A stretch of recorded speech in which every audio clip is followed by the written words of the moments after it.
Hello everyone, channel पर से आपका स्वागत है। आज की इस वीडियो में हम बात करेंगे इंडिया के मिडिल इनकम ट्रैप के बारे में और ये बात पता करने की कोशिश करेंगे कि क्या इंडिया इसमें से निकल सकता है। और इससे पहले मैं वीडियो शुरू करूँ, मैं दो बातें कहना चाहूंगा। अगर आप वो हैं जिनको बिजनेस और फाइनेंस की दुनिया के बारे में जानना अच्छा लगता है तो सब्सक्राइब कर लीजिए अगर आपने ऑलरेडी नहीं किया है। और अगर किया है तो हम आगे वीडियो में बढ़ेंगे।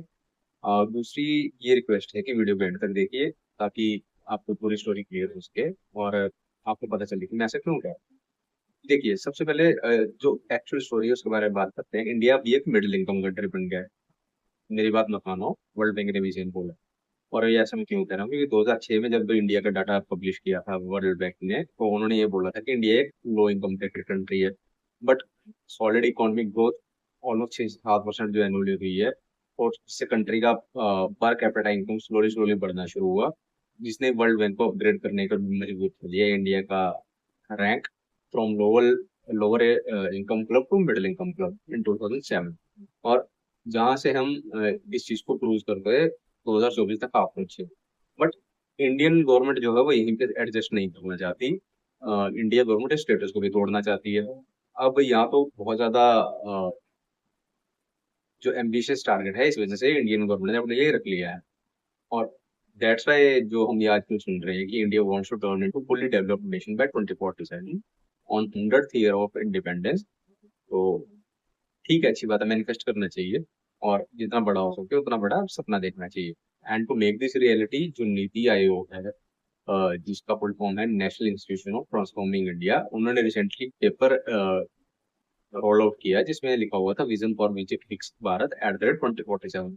अब ये पेपर क्या है? ये एक्चुअल रोड मैप है जो इंडिया को ट्रांसफॉर्म करेगा into tech savvy, economically robust और इंक्लूसिव सोसाइटी। गोल ये है कि वो इंडिया की जो जीडीपी है उसको बूस्ट करना चाहते हैं और value for good and services in the country from current 3 trillion to a hopping 9 times. और जो पर कैपिटा इनकम है उसको बढ़ाना चाहते हैं $2,400 today to $19,000 till the 2047। But real kicker ये है कि डॉक्यूमेंट में एम्बिशियस टारगेट्स ही हाईलाइट नहीं है।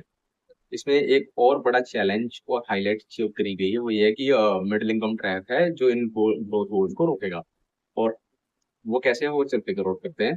सबसे पहले ये पता करना पड़ेगा कि जो मिडिल इनकम ट्रैप है वो एक्चुअल में है क्या। देखो, अ, हम इस सिचुएशन कैसे देख सकते हैं जहाँ पे कंट्री एक सर्टेन लेवल ऑफ जीडीपी पे हिट कर चुकी है, बट वहां पे फंसी हुई है। इससे क्या होता है कि ग्रोथ स्लो डाउन हो जाती है और कंट्री जो है एक लेवल से अगले लेवल पे लीप करने के लिए प्रॉब्लम में आती है क्योंकि स्ट्रगल कर रही होती है। अब एज ऑफ 2023 वर्ल्ड बैंक ने हमें क्लासिफाई कर दिया है एज ए हाई इनकम। अगर हमारी जो पर कैपिटा इनकम है वो हमने $14,000 के आसपास क्रिएट कर उनको बता रखी है। अब इंडिया की जीडीपी क्या बढ़ रही है इस हिसाब से? हाँ, we have climbed up to fifth largest economy globally from seven spot in early 1990s। लेकिन दैट डजंट मीन्स कि हमारी जो पर कैपिटा इनकम है वो भी स्काई रॉकेट कर रही है। और ये कैसे? और हाँ, रेदर इट्स स्टैग्नेंट। चलो एक्सप्लेन करता हूँ।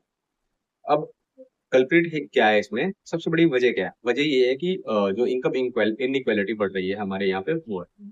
और इसके कंटेक्स्ट के लिए आपको ऑक्सफैम की रिपोर्ट देखनी पड़ेगी बिटवीन 2012 एंड 2021, जिसमें उन्होंने ये लिखा है कि over 40% of wealth generated by India, वो सिर्फ 1% पॉपुलेशन की जेब में जा रही है।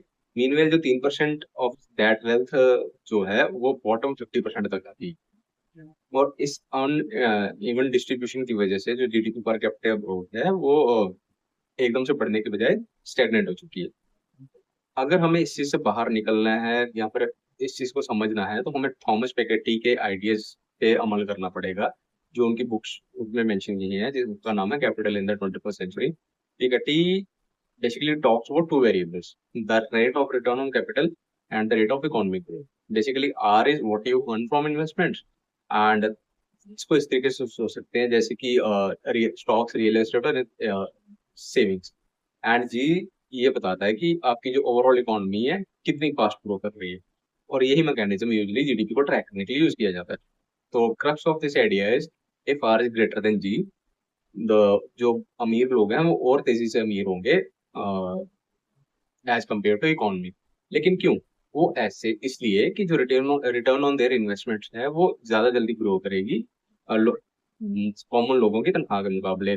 और in developed countries like US, जहाँ पे इकोनॉमी स्टेबल है, रिसोर्स फुल्ली यूज हो चुके हैं, वेल्दी फोक्स जो है अपनी इन्वेस्टमेंट्स को सिर्फ बढ़ते हुए देखते हैं, जबकि जो नॉर्मल वेजेस है वो लैग बिहाइंड करते हैं, जिसकी वजह से वेल्थ गैप जो है वो बड़ा होता जाता है। इन कंट्रास्ट जो हमारी डेवलपिंग इकोनॉमीज हैं वो ऑफन फेस आर लेसन जी, और जो इकोनॉमी है वो ज्यादा तेजी से ग्रो करती है as compared to return on investments, क्योंकि बहुत सारे इश्यूज इसमें काम करते हैं, जैसे under employment, skill mismatches. And हम ये सोच सकते हैं कि शायद ये हेल्प करेगा इनइक्वालिटी कम करने में, क्योंकि वर्क इनकम बढ़ती है इन्वेस्टमेंट रिटर्न्स के मुकाबले। लेकिन डिस्पाइट दिस पोटेंशियल एडवांटेज, हमारा इनकम इनइक्वालिटी फिर भी बढ़ रहा है, और ये लोगों को मिडिल क्लास ट्रैप में फंसा के जा रहा है। और ये सारा सुन के आपको ये लग रहा होगा कि जो इंडिया की ग्रोथ स्टोरी है उसके हिसाब से अलाइंड नहीं है चीजें, और इंडिया बहुत बुरी तरह से स्ट्रगल कर रहा है इस चीज से एस्केप करने के लिए। देखिए, अब ब्राजील का एग्जांपल ले लेते हैं। Back in 2000 Brazil was poised for greatness, commodity prices चढ़ रहे थे, सक्सेसफुल सोशल प्रोग्राम अच्छे से काम कर रहे थे ताकि वहां से गरीबी हटाई जा सके, और ब्राजील स्विफ्टली ट्रांजिट कर रहा था from middle income to high income status. Fast forward to 2024, Brazil का हालांकि जो पर कैपिटा इनकम है वो सॉलिड $10,000 पे बैठा हुआ है, लेकिन जो मिडिल इनकम ट्रैप है वो भी नहीं टूटा है। इनकम इनइक्वालिटी भी वहाँ पे मेजर इशू है। और आपके प्रोस्पेक्टिव के लिए मैं बता दूं, जो टॉप 10% वहाँ पे लोग हैं वो कंट्री की आधी से ज्यादा वेल्थ को कंट्रोल करके बैठे हैं, जबकि बाकियों को मिनिमल गेन्स मिलते हैं। और सबसे जो स्ट्रक्चरल प्रॉब्लम्स हैं वो है करप्शन और susceptibility to global commodity price swings. और इसी वजह से आप देखोगे कि ब्राजील की जो ग्रोथ है वो एक जगह पर स्टैग्नेंट नहीं पड़ी है। और हमें ये नहीं समझ में आती कि वो सिर्फ ब्रेक फ्री कैसे करेंगे। इस तरह की और इन्फॉर्मेटिव वीडियोस के लिए चैनल पे बने रहिए। Thank you very much, have a great day.